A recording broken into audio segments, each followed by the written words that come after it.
Thakur ki jai, Atma Koti Vaishnavinda ki, ISKCON Vidyagati Prabhu ki, Namacharya Srila Thakur ki, Prem Shri Krishna Czech Republic, Shri Advaita Gadadhar Shivasri Gauri Bhaktivinda ki, Shri Hare Krishna Gopakopinacham Guru Radha Kundi Kiri Kapuran ki, Shri Navanamathuradam ki, Shri Bhagavate Vasudevaya, Namo Bhagavate Vasudevaya, Om Namo Bhagavate Vasudevaya, Om Namo Bhagavate Vasudevaya, Om Namo Bhagavate Vasudevaya, Utayotaya Krishnasya, Utayotaya Krishnasya, Shirasya Padayo Patan, Shirasya Padayo Patan, Aste Mahitvam Pragdrishtam, Aste Mahitvam Pragdrishtam, Smritva Punah Punah, Dlouhou dobu znovu a znovu vstával a padal na zem u Krišnových lotosových nohou. Znovu a znovu vzpomínal na pánovu vznešenost, které byl právě svědkem. Význam. V jedné modlitbě je řečeno Shrutim Pare Smritim Itare Aratamanye Ajanti Alavhita Aham Ihanandam Vande Yasyarinde Param Brahma. Ať druzí ve strachu z hmotné existence studují Védy, Smriti a Mahabharatu, ale já budu uctívat Nandu Maharáže, po jehož dvorku leze nejvyšší Brahman. Nanda Maharáž je tak vznešený, že Parabrahman u něho leze po dvorku a proto budu uctívat jeho. Vidyagati 26. Brahma padal na zem v extázi. Byl přirozeně udiven přítomností nejvyšší osobnosti božství, pána, jenž vypadal úplně přesně jako lidské dítě. Chvějícím se hlasem tedy začal přednášet modlitby, neboť chápal, že před ním stojí nejvyšší osoba. Utayotaya Krishnasya Chirasya Padayo Patan, Aste Mahitvam Pragdrishtam, Smritma Punah Punah. Pán Brahma po dlouhou dobu znovu a znovu vstával a padal na zem u Krišnových lotosových nohou. Znovu a znovu vzpomínal na pánovu vznešenost, které byl právě svědkem.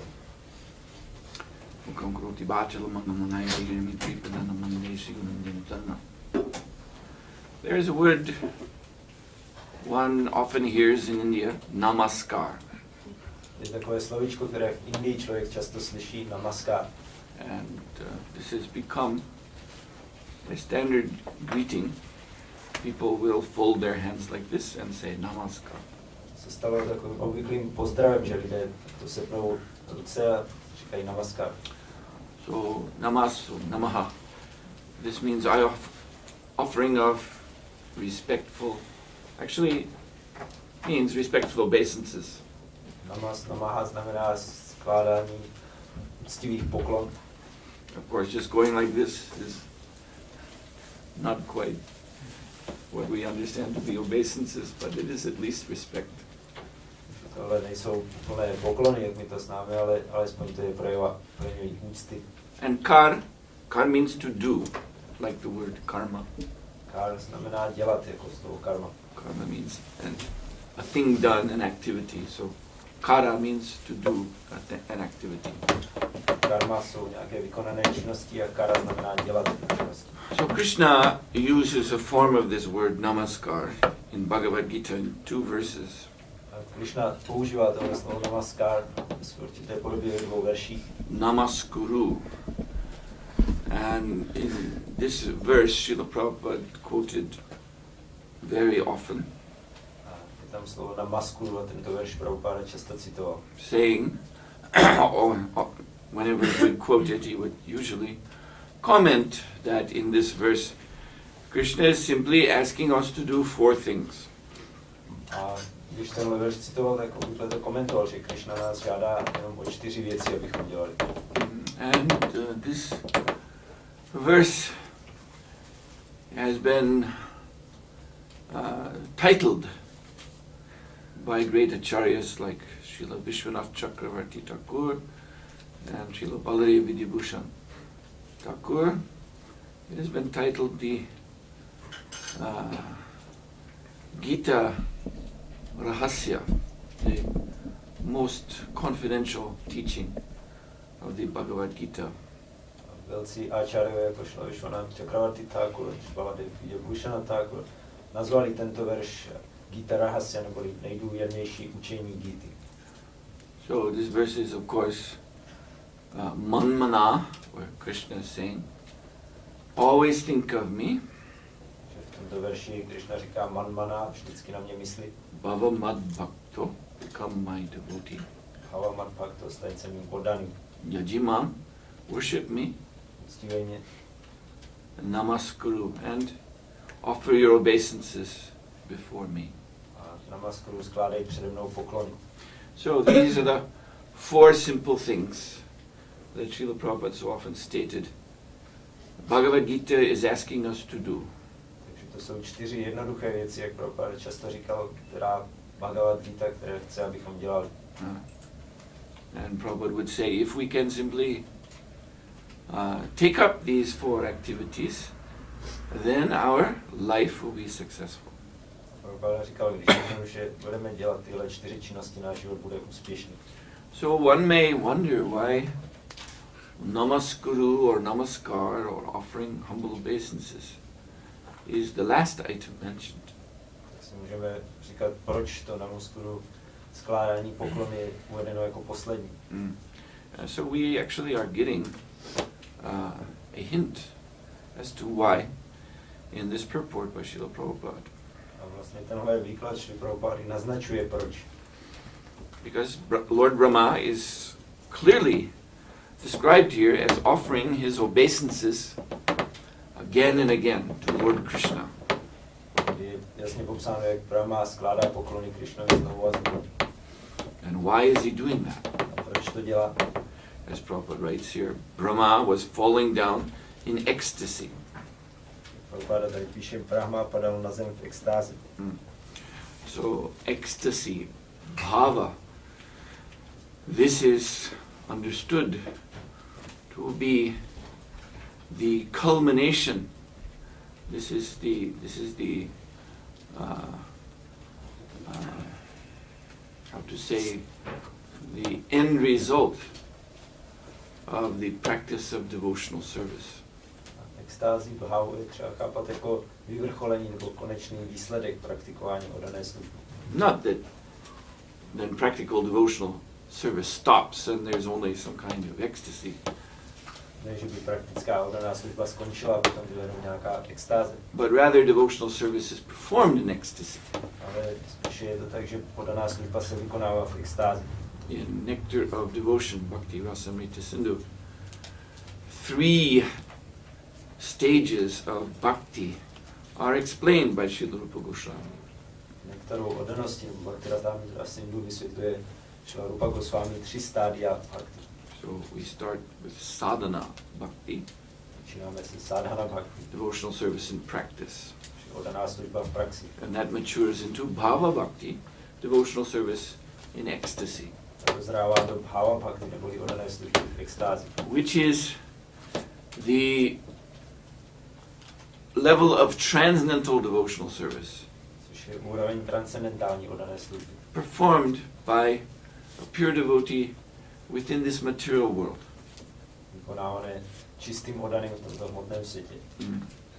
Meaning that he is using this birth body, A to znamená, že používá tohle zrozené tělo, but he is not in bodily consciousness because he is in ecstasy of Krishna consciousness.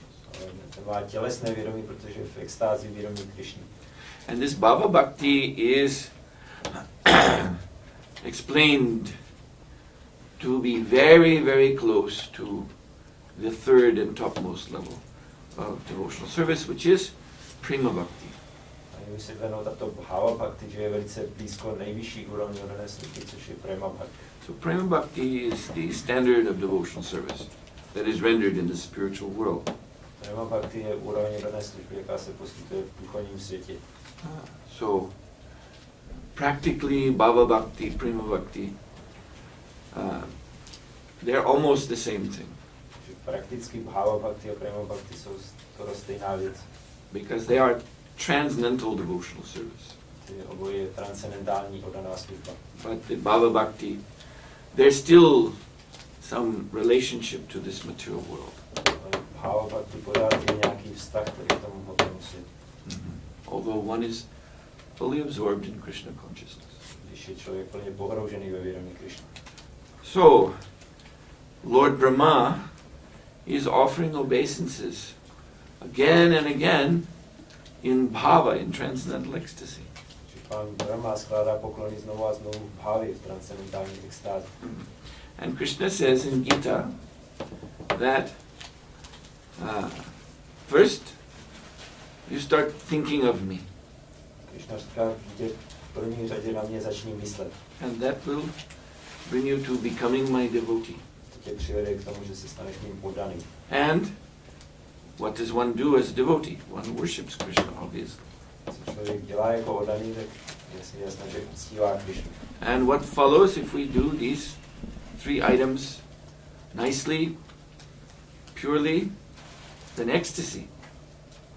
Co následuje, když pěkně a čistě vykonáváme tyhle tři činnosti, tak potom je extáze. It's very interesting how the ecstasy is described as manifesting, as offering obeisances. A je velice zajímavé, že extáze je popsaná takže se projevuje jako skládání poklonu. So there's some persons who form a kind of party. It's actually some kind of spiritual political party. The ecstasy party. Určité osoby vytvářejí takovou duchovní politickou skupinu nebo stranu extáze. And they argue that these practices you people do in ISKCON, this is not the real bhava. This is not the real raga. Oni prohlašují, že tyhle praktiky, které vy děláte v ISKCONu, to není ta pravá bhava nebo raga. And they argue that devotional service in ecstasy is something very esoteric and internal. Argumentují, že oddaná služba v extázi je něco velice ezoterického a vnitřního.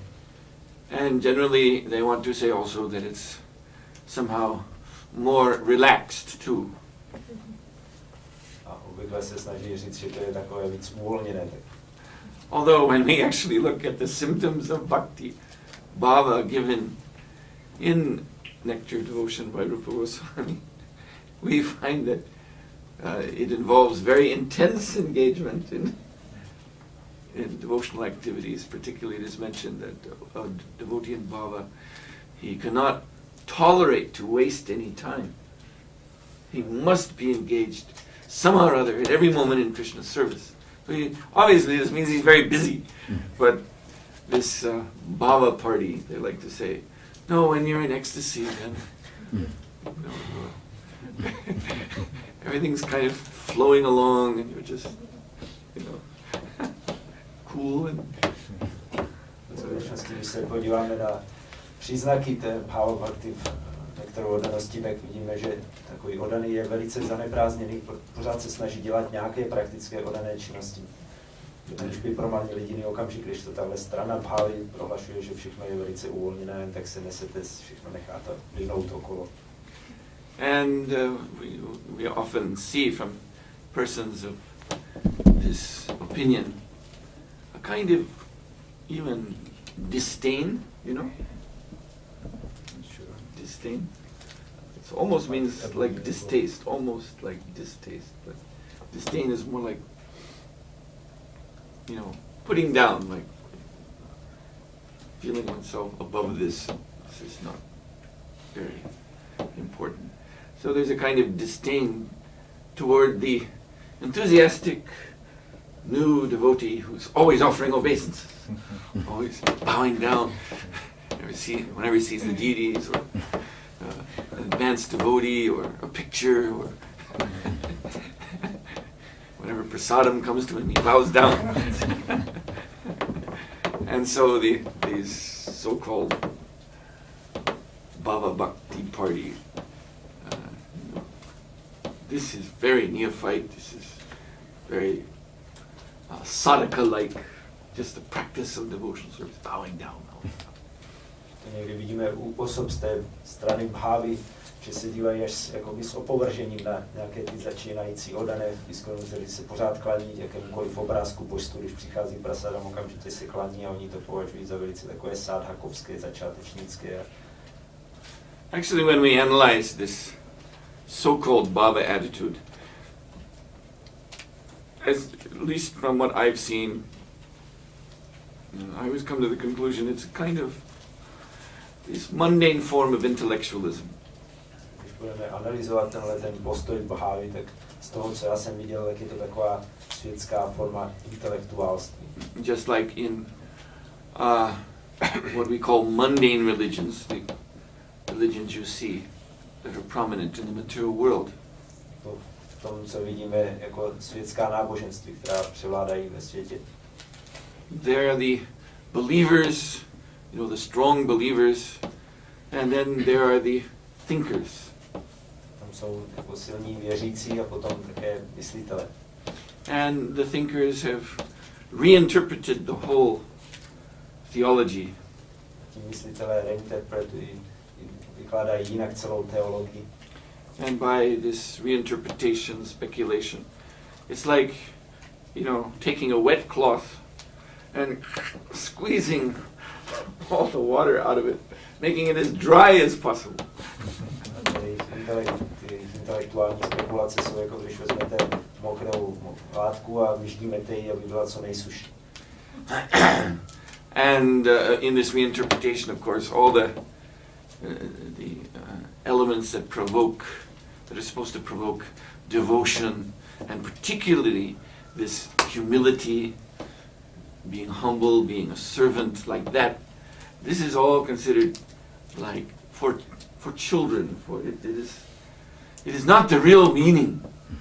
And the real meaning is something, again, very intellectual. You have to have some intellectual qualifications to understand it. And then when you do understand it, well, then all these religious duties are no longer so important because you've understood.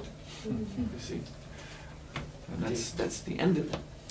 V těch interpretacích cokoliv by vzbuzovalo nějakou pokoru, jako skládání poklon, tak to se všechno dává stranou, jako že to je něco dětského, že o co skutečně jde, je nějaké vyšší intelektuální pochopení, ke kterému musíte dospět, a jakmile k němu dospějete, tak potom nějaké ty nižší praktiky nejsou zapotřebí.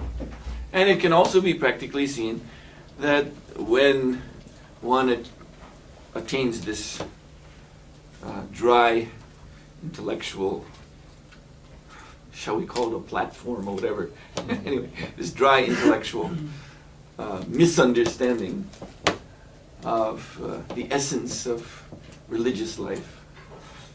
Prakticky vidíme, jakmile někdo dojde k tomuhle suchopárnému, intelektuálnímu, jako špatnému porozumění podstaty duchovního života.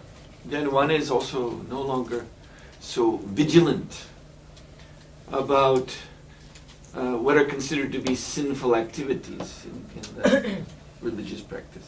Tak už taky není příliš bdělý, co se týče takzvaných hříšných činností, které jsou chápány z hlediska duchovního praxe. Because that too is just neophyte. To je taky začátečnické. Because everything comes from God. To je všechno pochází od Boha. And you see this, I mean, this is also there in the Vaishnava, so-called Vaishnava world in India. To můžete vidět, existuje v takzvaně vajšnavském světě Indie. So there's a series of morning walks that Prabhupada gave at different times in morning walk conversations that Prabhupada held at different times when he was in Mumbai. He would go on the Juhu beach for his morning walk. Taková série ranních rozhovorů při procházkách, které dělal Prabhupada po Juhu beach v Bombay. And there was one gentleman who would often join Prabhupada, and he appreciated Prabhupada, but he was just this type of person I'm talking about. Tam byl jeden pán, který se často připojoval Prabhupadovi a měl pro něj ocenění, ale byl právě jedním z těch, o kterých tady mluvím.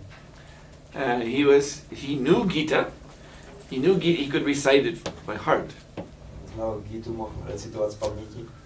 And he always expressed the conviction of being a devotee of Krishna.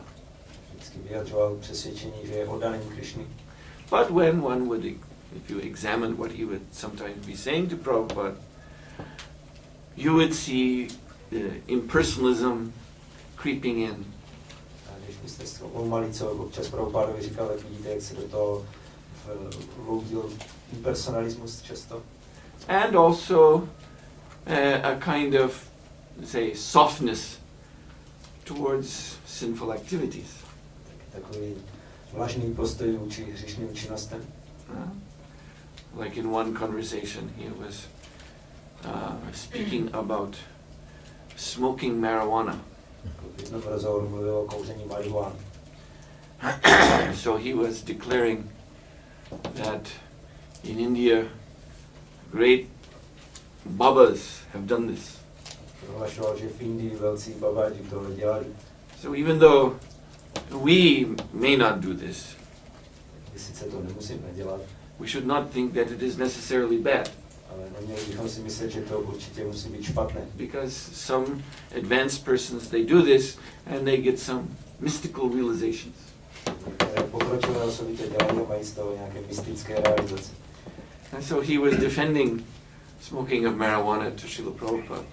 Že on takhle obhajoval kouření marihuany před Šrilou Prabhupádou. And Srila Prabhupada got right to the point, looking at him and saying, "You like this." Prabhupáda se rovnou k věci a když se na něj podíval, tak říkal, vám se to líbí, že? And then he was, in this intellectual way doing some kind of word jugglery. No, I am doctor, and in medicine, even poison can be good. Even poison can be good. Intelektuálním způsobem, znovu hledím se slovy, se to snažil ospravedlnit. Já jsem lékař a v medicíně dokonce i jed někdy může být dobrý. And so, there's also a godbrother of Srila Prabhupada. He may still be on the planet. Tak jeden duchovní bratr Šrilu Prabhupády možná je pořád ještě na planetě. But he also, after the departure of his spiritual master, Bhaktisiddhanta Saraswati Thakur, he became of this so-called intellectual bhava type of opinion. Ten taky po odchodu svého duchovního mistra Bhaktisiddhanty Saraswatiho Thakura začal mít víc tyhle názory intelektuální bhavy. So he was friendly to Srila Prabhupada in Vrindavan. He would come and discuss with Prabhupada. On se stával přátelsky ke Šrilovi Prabhupádovi do Vrindavanu, přicházel a měl s ním rozhovory. And of course, Prabhupada's disciples, seeing that he's Prabhupada's godbrother and he seems favorable to our Guru Maharaj, so some would want to have association with this godbrother of Prabhupada at other times. Prabhupádovi žáci někteří, kteří viděli, že je to duchovní bratr Šrily Prabhupády a má s ním příznivý vztah, tak se s ním chtěli taky někdy sdružovat ještě při jiných příležitostech. But when they would take that association, they would find that he was drinking tea and these kind of habits, which Prabhupada always strongly preached against, he would be engaging in. A když ho navštívili, tak viděli, že pije čaj a dělá různé věci, které Šrila Prabhupáda velice silně zakazoval a on je přitom dělal. Because why? Because he had come to the level of ecstasy. On už došel na úroveň takzvané extázy. And so then this devotional fundamentalism, shall we see, that is, as I said, disdained. A potom už s tímhle fundamentalismem oddanosti jako by opovrhuje. So the conclusion is obviously that this dry, intellectualized form of ecstasy is not the ecstasy that is being discussed here. Závěr je ten, že tahle suchá extáze, ke které se dochází tím intelektuálním způsobem, není extáze, o které se píše tady. This is to put it simply, it is a mishra, mixed form of bhakti, Gyan Mishra Bhakti. Jednoduše řečeno je to smíšená Gyana Mishra Bhakti. If there is any thing that can be called ecstasy, then it's the ecstasy of the Jnana Marg. Jestli je v tom něco jako extáze, tak je to extáze Jnana Margy. Which is perception of feeling oneself elevated. I become very advanced by my knowledge. Že si člověk připadá velice pokročilý díky svému poznání. But that is something very different from the ecstasy of Krishna consciousness, the ecstasy of devotional enthusiasm in Krishna's service. To je něco úplně odlišného od extáze ve vědomí Krishny, od nadšené oddanosti v oddané službě. And Prabhupada has quoted a verse in his purport that is so nicely expressing all of this. Prabhupada cituje ve výkladu verš, který to velice pěkně vysvětluje. Shrutimma pare smritim itere bharatam onye bhajantu bhava bitaha aham hi nandam bande yasyalinde param brahma. Read the translation. Ať druzí ve strachu z hmotné existence studují Védy, Smriti a Mahabharatu, ale já budu uctívat Nandu Maharáče, po jeho dvorku leze nejvyšší Brahman. Nanda Maharáč je tak vznešený, že Parabrahman u něho leze po dvorku a proto budu uctívat jeho. So even the term bhava bitaha is used. We see the word bhava here. It has a different meaning. It means material existence. A tady se vyskytuje bhava bita, všem to bhava tady znamená hmotná existence. But there is an emotional state that is indicated. Je tím naznačen nějaký emocionální stav. Bhava bitaha means fear of material existence.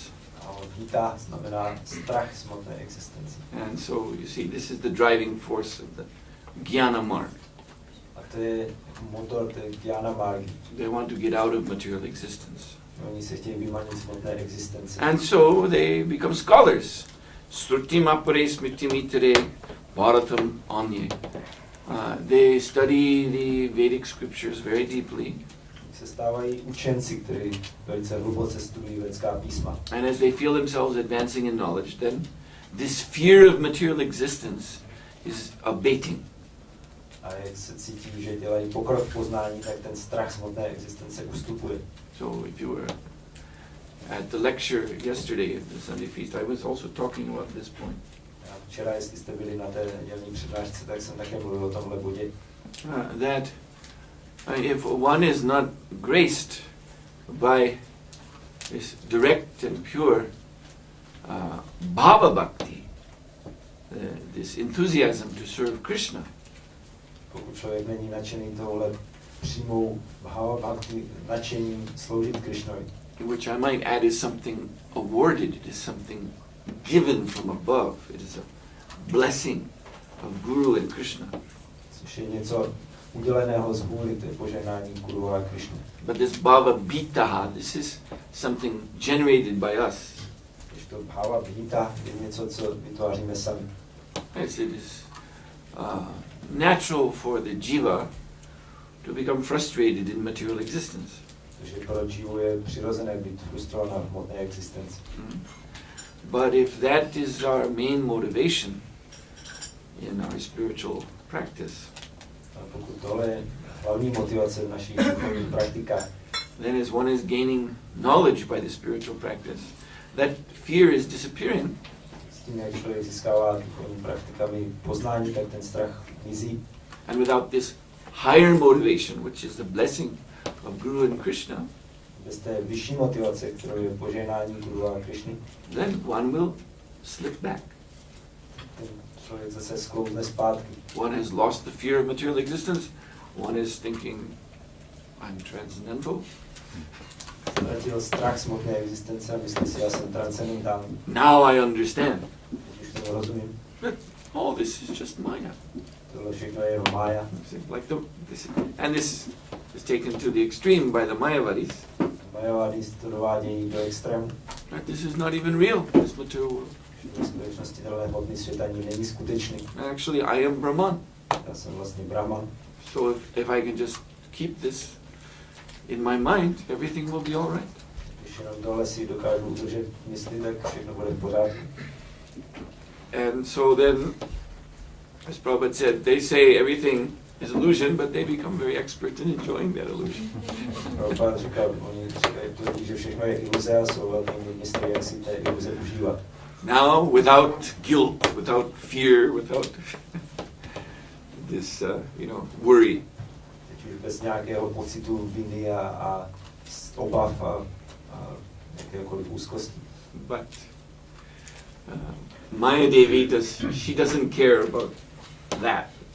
Oh, you're doing these illicit activities without fear, without guilt. She'll punish you anyway. Maya Devi na tohle nehledí, jestli děláte ty zakázané činnosti bez pocitu viny, nebo se bude vás potrestat tak, jak tak. So here in this verse, Padyavali verse, Ham ihinandam vande. I worship vande. Vande, vandeham. Again, this is referring to obeisances. I worship, I offer my obeisances to Nanda Maharaj. V tomto verši Padyavali řečeno, já taky skládám poklony, uctívám Nandu Maharaj. Yashalinde Param Brahma. Because this Param Brahma, the Supreme Brahman that the Jnanis are trying to realize, is actually crawling around in Nanda Maharaj's courtyard. That's where he is. Ten Parabrahman, který se všichni ti transcendentalisté snaží najít, tak on se jenom plazí po dvorku Nandy Maharaj. So Nanda Maharaj has this supreme absolute truth in his hand. Nanda Maharaj má tuto nejvyšší absolutní pravdu ve svých rukách. He's Krishna. It was, there's this, talking about this pseudo-intellectualism, philosophical approach. Mluvíme o tomhle pseudo-intelektuálství a filozofickém přístupu. So sometimes there's this challenge from these seemingly intellectually advanced atheistic class. Někdy od téhle jakoby intelektuálně pokročilé třídy ateistů přichází taková výzva. So they're raising an objection of what they call the infinite regression of logic. Vznášejí námitku, co se týče regression of logic. Infinite regression.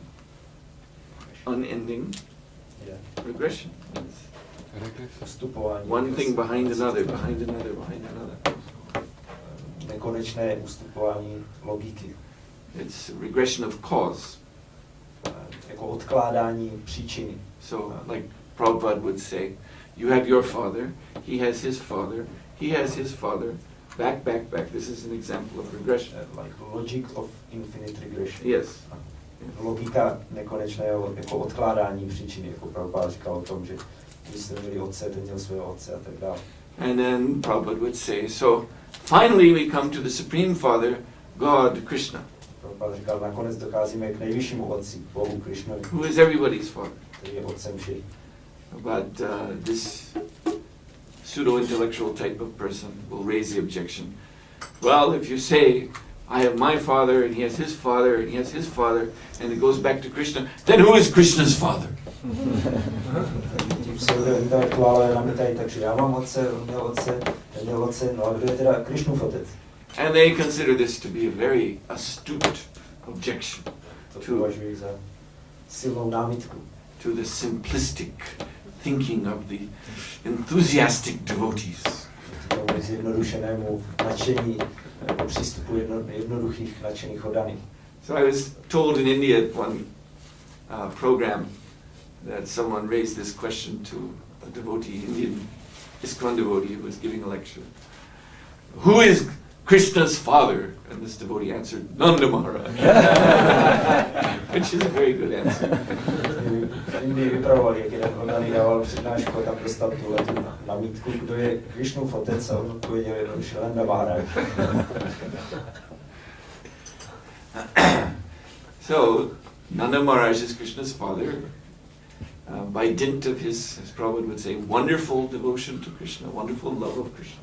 Nanda Maharaj je Krishnův otec, jak Prabhupada říkal, díky své úžasné oddanosti a lásce ke Krishnovi. He actually possesses Krishna. He has Krishna by his extraordinary love for him.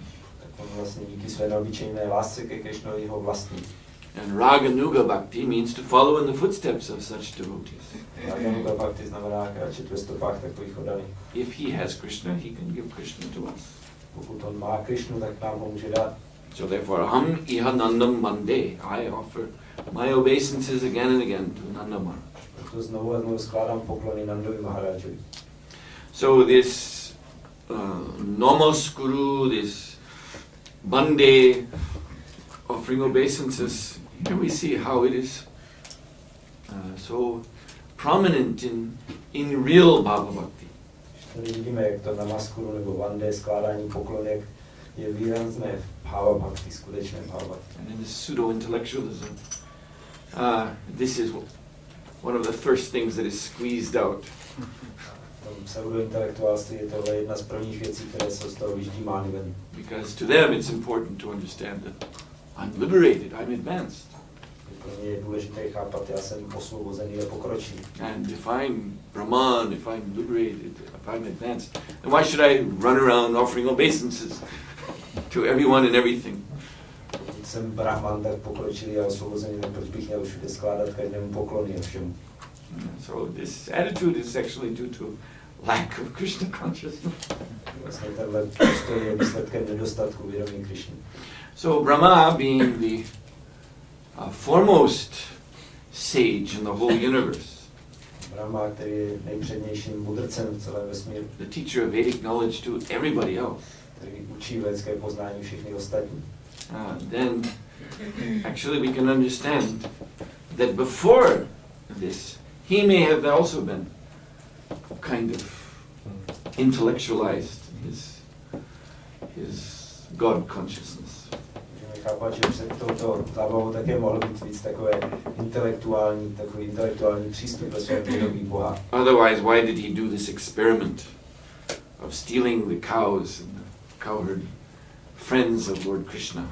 Proč by jinak dělal ten experiment, že ukradl krávy a kamarády Krishny, pasáč? Just to see what Krishna would do. Aby viděl, co Krishna teda udělá. Because he wasn't, it was hard for him to understand that this little boy running around with cows is my Lord. Pro něj bylo těžké pochopit, že tenhle chlapec malý, který tady běhá s krávami, je můj pán. Rama, his mood of devotion was in the Vaikuntha Bhava. Ramova nálada oddanosti byla ve Vaikuntha Bhavě. He understood God as Almighty Narayan. Chápal Boha jako všemocného Narayana. But so he could not, it was hard for him to understand that my Lord, the Almighty Lord Narayan, would appear in this way and display such simple village pastimes. Pro mě bylo těžké pochopit, že můj všemocný pán Narayan se tady zjeví a bude projevovat takovéhle jednoduché vesnické zábavy. So he conducted this test according to his mental speculation. Takže vykonal potom tenhle test podle své mentální spekulace.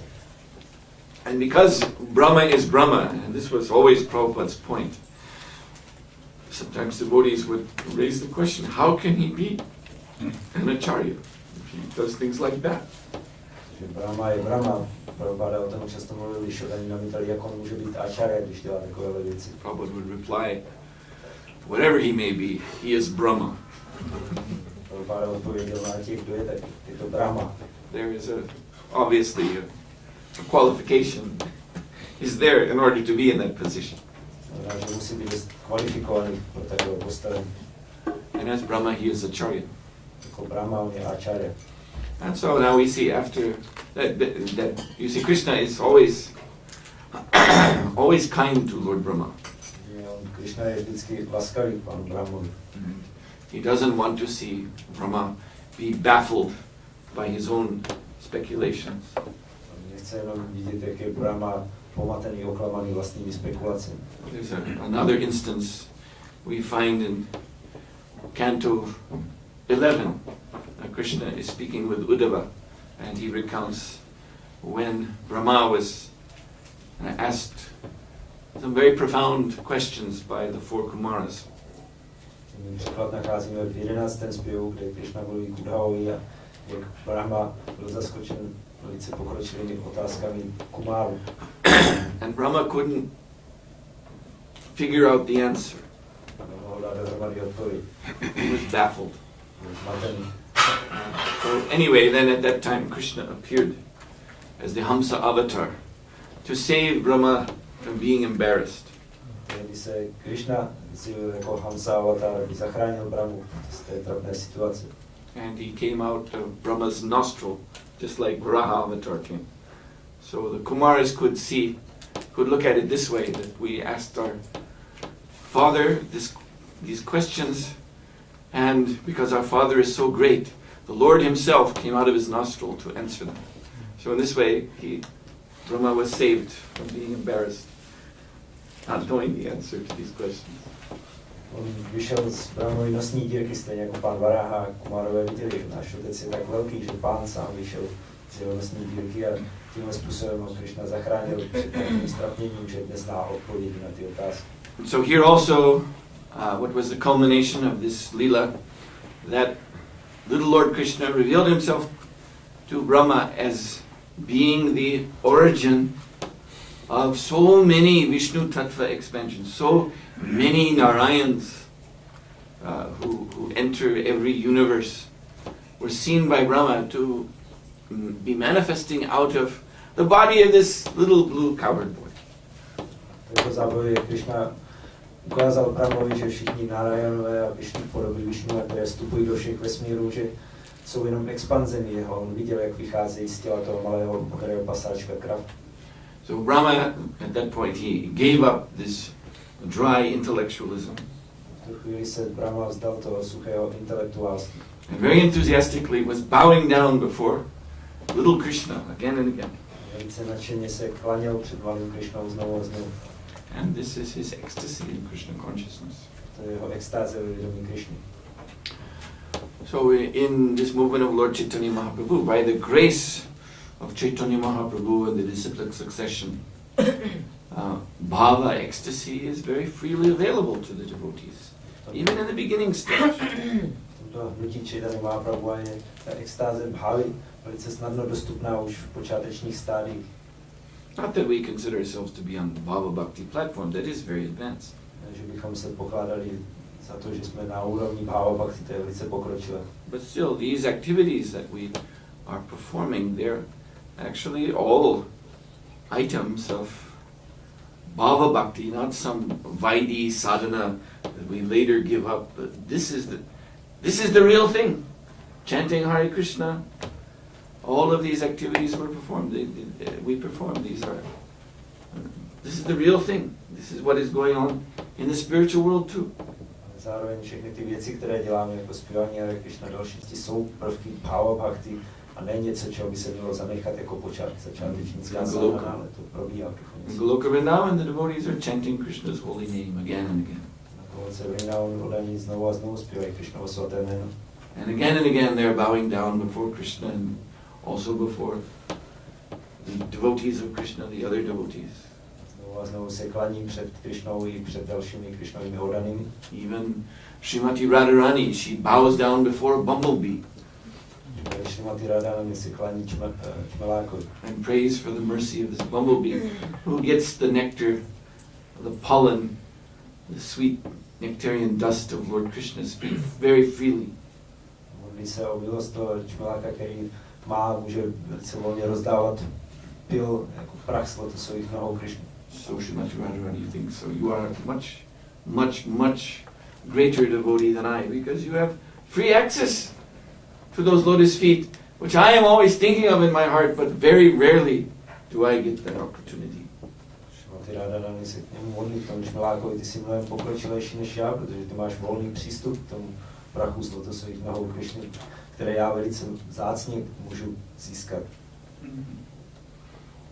So, this is actually the advanced mood of devotion. Eagerness. To je skutečně pokročilá nálada oddanosti, tahle lichtivost. Laulyam. Laulyam is one of the outstanding qualifications one must have to be considered to be in bhava or prema bhakti. Laulyam je taková jedinečná kvalifikace toho, kdo může být pokládán ta osobu na úrovni bhava nebo prema bhakti. And so this is why such devotees again and again bow down before the Lord, before the spiritual master, before the Vaishnavas. A proto se tito oddaní znovu a znovu klaní před pánem a před duchovním mistrem a Vaishnavy. Because they're eager for the blessings. Že by chtí po požehnání. Blessings of pure devotional service. Po požehnání čistou oddanou službou. So I'll stop here. Thank you very much. Srila Prabhupada ki jai. Any question? Yes. Že někdy vzniká pochyba, že vlastně Krishna vstupuje vždycky jednou Brahmu lidní a jako často se zamýšlíme nad tím, že Brahma prakticky každý svůj den musel být zmatený a musel zkoušet, jestli tohle je skutečně jako můj nejvyšší pán, takže si tomu existuje nějaké vysvětlení. Někdy pochyba, že Krishna přichází každý Brahmu den jednou a jestli Brahma vždycky tohle zažívá, tak je to, že je pokaždé zmatený. It is explained that Krishna comes once in every day of Lord Brahma. So sometimes there's this question arises, is Brahma every day confused like this and has to convince himself again and again every day?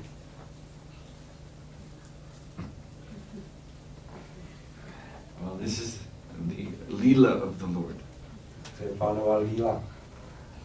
So the Lord is performing these activities for his own pleasure, but also from his display of Leela.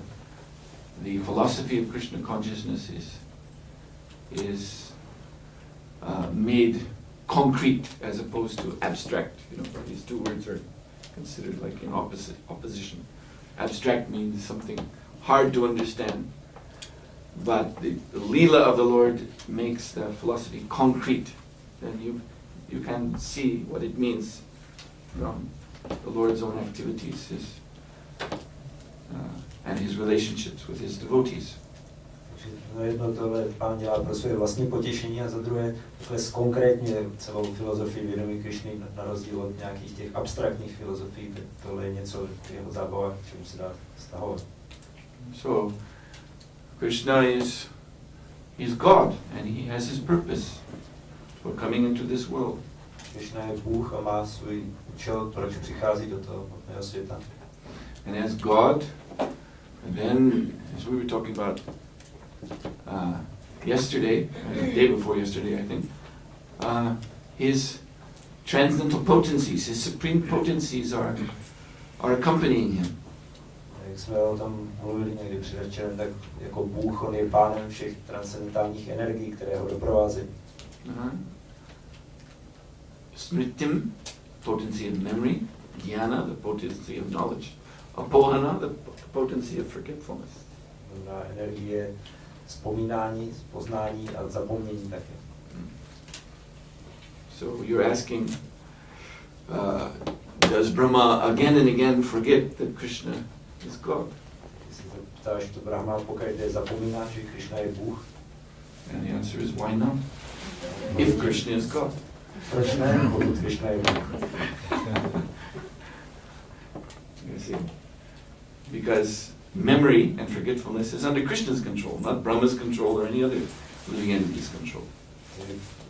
Paměť i zapomnění je pod Krishnovou vládou a ne pod vládou Brahmy nebo jakékoliv živé bytosti. And Krishna has his own purpose for coming. Krishna má svůj záměr, proč přichází. You see? So Krishna's purpose is always fulfilled. Krishnův záměr se vždycky naplní. Satyam, Satya Sankalpa is one of the Lord's names. That what he desires, that is what comes true. Jedno z pánových jmen je Satya Sankalpa, že cokoliv si přeje, tak se uskuteční. So if his desire is that Brahma again and again be bewildered, so that all the other living entities of the universe can be instructed by Brahma's bewilderment, then it happens again and again and again. Pokud si přeje, aby Brahma byl znovu a znovu zmatený, aby se další živé bytosti mohli ponaučit z té Brahmovy zmatenosti, tak se to stává znovu a znovu. And nobody can stop it. A nikdo to nemůže zastavit. Okay, Srila Prabhupada ki jai. Suhotra Maharaj.